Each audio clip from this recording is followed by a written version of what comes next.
Moderna just exploded 177% in a single session, rocketing from around $63 to $174. Its partner Merck also hit all-time highs. The financial media is selling this as a pure medical surprise, driven by the phase 3 results of their mRNA cancer vaccine. And this time, the medical surprise is real, and it's massive. This is intismeran autogene, previously known as mRNA 4157 or V940. This is not a traditional vaccine given to the general population. It's a personalized cancer vaccine. Here's how it works.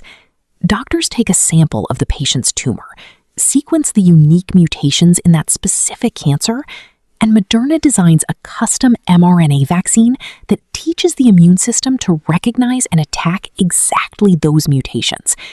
It's like building a guided missile aimed only at that patient's tumor. The vaccine was given together with Keytruda, Merck's blockbuster checkpoint inhibitor, in patients with high-risk melanoma who had already had their tumors surgically removed. The phase 3 trial, called INTPath-001, enrolled more than 1,100 patients. The results were decisive. The combination delivered a statistically significant and clinically meaningful improvement in recurrence-free survival, and also reduced the risk of the cancer spreading to distant parts of the body. This is the first successful phase 3 trial of an individualized neoantigen therapy based on mRNA in the history of oncology. For years, this was just a promise. Now it's hard clinical data, and the market understood it instantly. But the real story isn't only in the medical headlines. It's in the footprints the money left in the options market weeks before the bomb dropped, and in just how far you can actually go when a move of this magnitude hits. If you check the official congressional disclosures under the Stock Act, California Representative Ro Khanna bought Moderna shares at the end of June, right when the stock was still trading in a relative weak zone.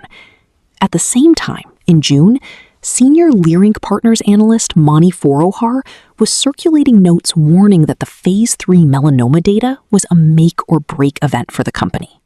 While a lot of retail investors were selling in fear or sitting on the sidelines, the options market was quietly setting up one of the most asymmetric trades of the year.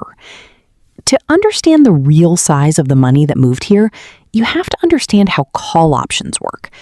One options contract gives you the right, but not the obligation, to buy 100 shares at a fixed price before a certain date. When the stock was trading in the $55 to $65 range, the most aggressive out-of-the-money calls, for example, the $100 or $120 strikes with short-dated expirations, were trading for pennies. Some were going for as little as 1 cent per share. Let's run the real math on what this kind of leverage actually means. If someone had bought regular shares with $1,000 at $63 a share, they would have gotten about 1 cent or 16 shares. After the 177% move, those $1,000 would have turned into roughly $2,750 to $2,800. A solid gain, but limited. But if that same $1,000 went into deep out-of-the-money calls, the story changes completely.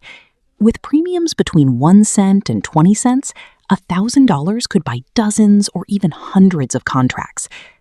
On August 19th, the August 21 $120 call went from 1 cent to over $54. That's a multiplier of more than 5,400 times. With just $200 in those calls, you could have turned it into over $1 million. With $1,000 properly placed in aggressive strikes, the real return range that day was anywhere from several $100,000 to more than $3 million, depending on the exact contract.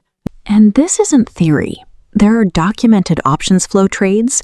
One trader bought 2,500 contracts of the March 2027 $85 calls at the end of July, paying almost $2 million in premium. On the day of the announcement, that same position was worth around $20 million, an $18 million paper profit. That's why institutional money and high-risk accounts love options.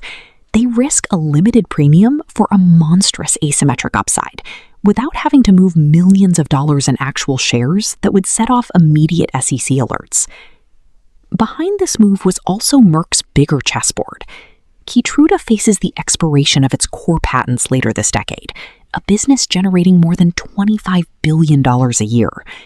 By combining Keytruda with Moderna's personalized vaccine, they not only delivered significantly better results in more than 1,100 melanoma patients, they also created a combination with the potential for extended patent protection. While Moderna executives like Stefan Bonsel and Stephen Hoge were operating under automatic 10b5-1 plans to protect themselves legally, the flow of derivatives and the strategic purchases on Capitol Hill lined up with almost surgical precision with the stock's explosion. Do you think trading in derivatives and stocks by public figures and members of Congress ahead of major medical announcements of this magnitude should be strictly regulated by law? Drop your opinion in the comments. Hit like if you want us to keep breaking down these financial plays with real data. Subscribe to the channel, and I'll see you in the next investigation.